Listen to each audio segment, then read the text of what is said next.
নমস্কার। বারবার লটারি কেটে চলেছেন, কিন্তু একবারও লটারি পাওয়া যাচ্ছে না, কারণ সঠিক যোগের উপস্থিতি নেই।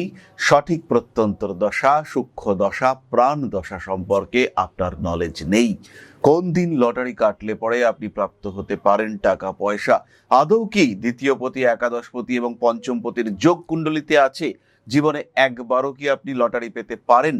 প্রত্যেকটি বিষয় মনের মধ্যে প্রশ্ন তৈরি করে, কিন্তু তার মধ্যেও একটা বিশেষ দিন এসেছে যে দিনে আমরা লটারির টিকিট কাটতে পারি।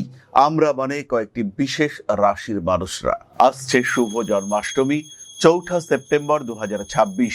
এই জন্মাষ্টমীতে চন্দ্র তুঙ্গ, বৃহস্পতি তুঙ্গ, রবি সক্ষেত্রী এবং কালপুরুষের একাদশের রাহুর অবস্থান ফাটকা টাকা পয়সা পাওয়ার জন্য আদর্শ কম্বিনেশন। এই অবস্থায় লটারির টিকিট কাটতে পারেন বেশ কয়েকটি রাশির মানুষ। সবার ক্ষেত্রে কিন্তু শিকে নাও ছিঁড়তে পারে, তবে অনেকের ক্ষেত্রেই লটারিতে কিছু প্রাপ্তির সম্ভাবনা দেখতে পাওয়া যায়। আমি কখনোই বলবো না প্রচুর টাকা ইনভেস্ট করুন, বাট কিছু টাকা লটারিতে ইনভেস্ট করা যেতে পারে। এই দলে প্রথমেই রয়েছেন মেষ রাশি বা লগ্নের মানুষরা। লটারির টিকিট কাটতে পারেন, সংখ্যা হলো 6। দ্বিতীয় যারা রয়েছেন তারা হলেন মিথুন রাশি বা লগ্নের মানুষরা।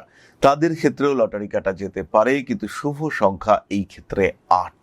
এরপরে লটারির টিকিট কাটতে পারেন সিংহ এবং কন্যা রাশির মানুষরা। এদের ক্ষেত্রে সংখ্যা হলো 5। লটারির টিকিট কাটতে পারেন বৃশ্চিক রাশি বা লগ্নের মানুষরা। তাদের ক্ষেত্রেও কিন্তু নবম ভাবে দেবগুরু বৃহস্পতি আর সপ্তম ভাবে চন্দ্রদেব অবস্থান করে রয়েছেন, আর সেই সঙ্গে সঙ্গে চতুর্থ ভাবে রাহুর উপস্থিতি, দশম ভাবে সূর্যদেব স্বয়ং এবং রবি কেতু সংযোগ। হঠাৎ প্রাপ্তির সম্ভাবনা, হঠাৎ করেই আপনি কিছু টাকা পয়সা পেলেন। সুতরাং এই সময় কিন্তু বড় অর্থপ্রাপ্তির সম্ভাবনা দেখতে পাওয়া যায়। টাকা পয়সা আপনি প্রাপ্ত হতে চলেছেন, এই বিষয়ে বড় সংশয় কিন্তু কিছুই থাকছে না।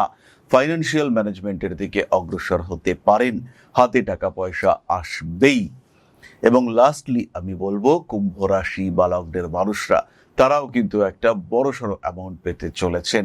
মীন রাশি বা লগ্নের মানুষদের ক্ষেত্রেও একটা টাকা পয়সা পাওয়া যেতে পারে, কিন্তু কুম্ভের মতো অতটা স্ট্রং কম্বিনেশন কিন্তু নয়। বৃশ্চিক রাশির মানুষদের ক্ষেত্রে সংখ্যা হলো 3।